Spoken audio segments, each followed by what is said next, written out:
Hello students, let's read the question. So the question is having assertion and reason. We have to select the correct option regarding this assertion and reason, whether these are correct or not. Assertion is self-incompatibility is a genetic mechanism to prevent self-pollination. Correct है, क्योंकि एक तरह का क्या है, outbreeding device है. Outbreeding devices क्या होते हैं?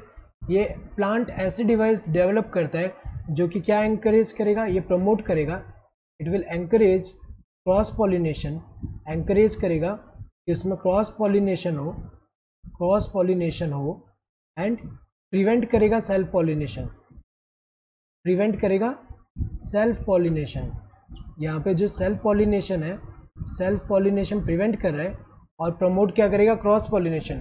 तो सेल्फ इनकम्पैटिबिलिटी में क्या होता है, जैसे एग्जांपल अगर हम देखें यहाँ पे, जैसे यहाँ पे पिस्टिल है, पिस्टिल में स्टिग्मा हुआ, देन यहाँ पे स्टाइल, देन यहाँ पे ओवरी. तो हमें पता है कि यहाँ पे जब पोलन ग्रेन आता है तो पोलन ग्रेन हमें पता है कि जो पिस्टिल है उसमें एबिलिटी है कि वो रिकॉग्नाइज कर सकता है कि ये जो पोलन है वो कंपैटिबल है कि नहीं. कंपैटिबल हुआ तो पोलन जर्मिनेशन यहाँ पे होगा, पोलन ट्यूब फॉर्मेशन होगा. एंड अगर यहाँ पे कंपैटिबल नहीं हुआ तो इसमें से पोलन ट्यूब फॉर्मेशन नहीं होगा. ये तो अगर देखा जाए यहाँ पे जेनेटिक मैकेनिज्म है. सेल्फ इनकम्पैटिबिलिटी में क्या होता है कि जेनेटिक मैकेनिज्म है कि अगर सेम फ्लावर, अगर हम देखें सेम प्लांट के यहाँ पे फ्लावर की अगर हम बात करें तो यहाँ पे जो स्टेमन है, स्टेमन जो होगा उसके अंदर जो पोलन आएगा, ये पोलन जो होगा इसको ये रिकॉग्नाइज करेगा कि ये इनकम्पैटिबल है, तो यहाँ पे इसका फॉर्मेशन ही नहीं होने देगा, तो इससे सेल्फ पॉलिनेशन होगा ही नहीं. लेकिन अगर हम देखें दूसरा कोई पोलन आया कहीं और से, अगर हम देखें दूसरे प्लांट का कोई आया तो अगर हम देखें उसको रिकॉग्नाइज करेगा, वो जो है उसको कंपैटिबल की तरह ट्रीट करेगा. एंड कंपैटिबल होगा तो यहाँ पे अगर कंपैटिबल की तरह रिकॉग्नाइज करेगा तो उसका पोलन ट्यूब, जो यहाँ पे पोलन ट्यूब फॉर्मेशन होगा.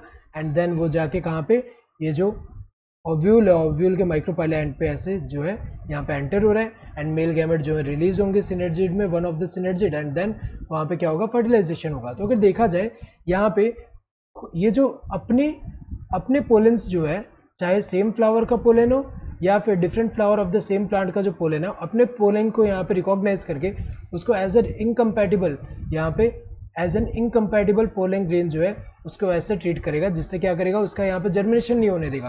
तो सेल्फ पॉलिनेशन को प्रिवेंट कर रहा है, ये तो करेक्ट है. रीजन क्या है, it promotes germination of pollen from the same plant और same flower on stigma. This one is incorrect, क्योंकि अगर हम देखें यहाँ पे ये किसको प्रमोट करता है, ये दूसरे कोई प्लांट के जो फ्लावर है वहाँ से पोलन आए उसको प्रमोट करता है. लेकिन अगर सेम प्लांट या फिर सेम फ्लावर का अगर पोलन हो तो उसको क्या करेगा, उसको ये प्रिवेंट करेगा, उसको यहाँ पे इनकम्पैटिबल की तरह ट्रीट करेगा और उसको क्या करेगा, उसको यहाँ पे pollen germination, pollen tube formation नहीं होने देगा. ये तो इनकरेक्ट हुआ. ये स्टेटमेंट करेक्ट है, ये स्टेटमेंट जो है फॉल्स है.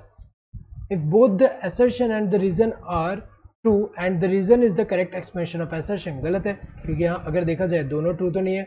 Next, if both the assertion and reason are true but the reason is not a correct explanation of assertion, ये भी इनकरेक्ट है. ये फॉल्स कैसे हुआ, क्योंकि यहाँ पे एक ही करेक्ट है, ये पहला वाला, ये दोनों तो ट्रू नहीं है यहाँ पे assertion and reason.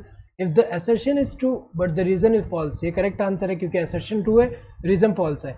If both the assertion and reason are false, ये तो गलत है क्योंकि दोनों के दोनों फॉल्स तो नहीं है, एक करेक्ट है. Correct answer would be third one. Hope you understood the question. Thank you and all the best.